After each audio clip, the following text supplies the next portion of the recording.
تفریق کا شکار ہوتی ہے، آدمی میں نامردی پیدا ہوتی ہے۔ جب قوت غضبانیہ افراط کا شکار ہوتی ہے، آدمی ظلم و جور پر آتا ہے، آدمی ظلم کرتا ہے، قتل و غارت گری پر آ جاتا ہے۔ اور جب اس کے اندر تفریق آتی ہے، آدمی بزدل بن جاتا ہے۔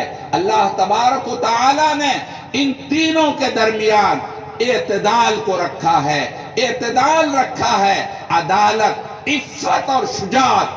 آدمی کو ترغیب دی ہے آدمی عادل رہے۔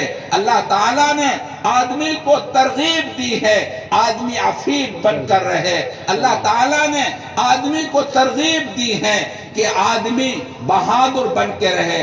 الغرض میں عرض یہ کر رہا تھا، یہ اللہ تعالیٰ نے انسان کے اندر قوتیں بنائی ہیں، لیکن اللہ کی مرضی یہ ہے ان قوتوں کو اپنی حالت پر برقرار نہ رکھ کر کے اللہ تبارک و تعالی اس کو معتدل دیکھنا چاہتے ہیں۔ میں عرض کر رہا تھا، آدمی کے اندر علم تکبر پیدا کرتا ہے، آدمی کو علم آدمی کے اندر خود پسندی پیدا کرتا ہے۔ آج ایک بچہ اپنے گھر سے نکلتا ہے، جب وہ علم کا حامل نہیں ہوتا، ان کو باپ نظر آتا ہے، ماں نظر آتی ہے، بھائی نظر آتے ہیں، ان کے بڑے نظر آتے ہیں، اور جب کچھ علم حاصل کر کے لوٹتا ہے، سب ان کو چھوٹے نظر آنے لگتے ہیں۔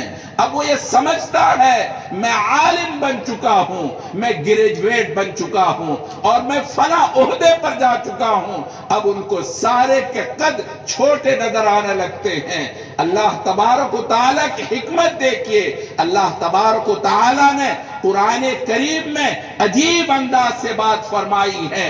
اللہ تبارک و تعالیٰ نے جہاں علم و حکمت عطا کیا، اللہ نے فرمایا ربنا وابعث فیہم رسولا منہم یتلو علیہم آیاتک ویعلمہم الکتاب والحکمہ۔ اللہ تبارک و تعالیٰ نے نبی کو علم دے کر بھیجا، قرآن کریم کی آیات کو دے کر بھیجا، اللہ نے اپنی کتاب دے کر بھیجا، علم دے کر بھیجا۔ علم ترفع پیدا کرتا ہے۔ آپ کو پتا ہے حضرت موسیٰ علیہ نبینا علیہ السلام ایک مرتبہ قوم کے درمیان بیان فرما رہے ہیں، اور ایسی باتیں بیان فرمائی جیسے ابھی حضرت اقدس نے بیان فرمائی، ہماری آنکھیں اشکبار ہو گئی، ایسے پوری قوم رونے لگی۔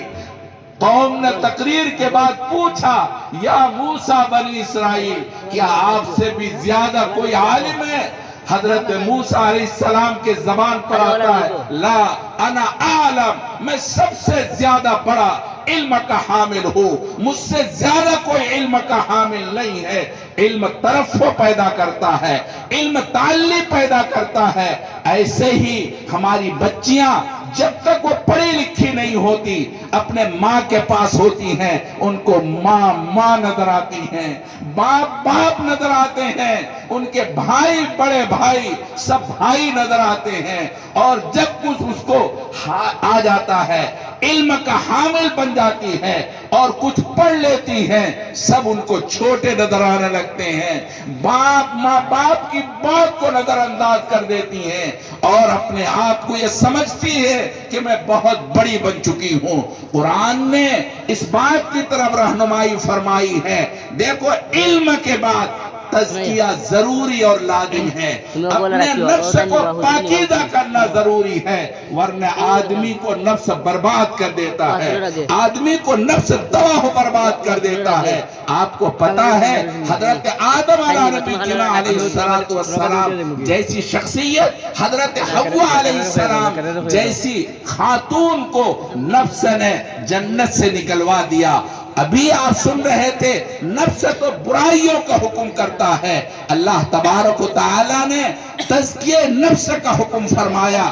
اگر آپ کو علم آ رہا ہے، اللہ نے آپ کو مال عطا کیا ہے، یہ دونوں چیزیں جاہ و منصب عطا کیا ہے، تو اللہ تعالیٰ نے اسی کے ساتھ ساتھ یہ فرمایا اپنے نفس کا تزکیہ کیجئے، نفس کو پاکیزہ بنائیے، نفس کو شرور و فتن سے صاف ستھرا کیجئے۔ قرآن کریم یہ کہہ رہا ہے، تزکیہ نفس کا صاف طور پر حکم دیا ہے۔ تزکیہ نفس کے ذریعے سے نفس کنٹرول میں آتا ہے، تزکیہ نفس کے ذریعے سے علم کا طرف ختم ہوتا ہے اور علم کی تعلیق ختم ہوتی ہے۔ یہ قرآن کریم کہتا ہے، یہی ہمارے مدارس کا نصاب بھی ہے، علماء کا نصاب بھی یہی ہے۔ اللہ تعالیٰ کا فضل ہے، اللہ کا کرم ہے، اللہ کی بہت بڑی مہربانی ہے۔ اللہ تعالیٰ نے ہم سب کو مدارس کی شکل میں ایک نعمت عطا فرمائی، مزید ایک نعمت یہ عطا فرمائی کہ حضرت اقدس ہمارے رہبر اور ہمارے سب سے بڑے حضرت مولانا بدر الدین اجمل صاحب کو نعمت کی شکل میں عطا فرمایا۔ دوستو قدر کر لو، قدر کر لو، اللہ تعالیٰ نے آپ کو اس ہستی کو عطا فرمایا، اللہ تعالیٰ نے ان کو علم سے سرفراز کیا ہے، علم کے اعتبار سے باکمال ہے اور جاہ و منصب کے اعتبار سے باکمال ہے، لیکن آپ دیکھ رہے ہیں امت کے لیے در در ٹھوکریں کھاتے ہیں، تزکیہ نفس سے آراستہ اور پیراستہ ہیں، لوگوں کو اس کی رہنمائی کرتے ہیں۔ میں عرض یہ کر رہا تھا، قرآن کریم رہنمائی کرتا اس بات کی طرف کہ آدمی کو نفس کا تزکیہ کرنا چاہیے، اپنے نفس کو پاکیزہ بنانا چاہیے۔ نفس پاکیزہ ہوتا ہے کسی اللہ والوں کی صحبت میں رہ کر، اللہ والوں سے تعلق قائم کر کے، کسی صاحب نسبت بزرگ سے ربط کر کے نفس کی اصلاح ہوتی ہے۔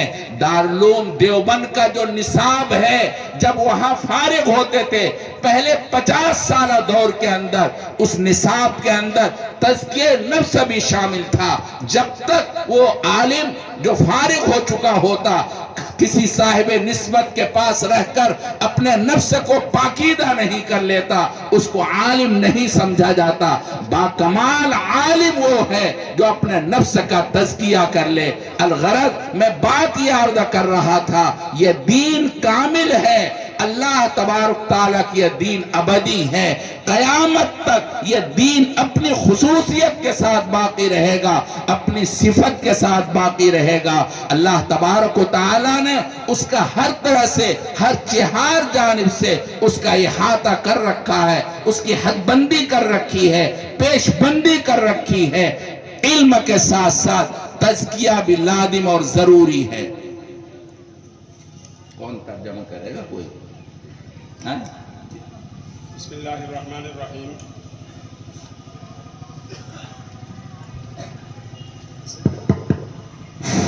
بسم اللہ الرحمن الرحیم۔ محترم حضرات، আমরা মেহমানে محترমে কোরআন শরীফের আয়াত এটা পড়িয়া আর আয়াতের সম্পর্কে কইছেন, পয়লা কথা কইছেন যে আল্লাহ পাক রব্বুল ইজ্জতে নবী পাক আলাইহিস সালামরে হুকুম করছেন যে নবী তোমার কাছে যখন মুমিন আওরাত হল আইবা বয়ত করবার লাগে তখন তুমি তান্তান কাছ থেকে এই ওয়াদা হল লইও। আল্লাহ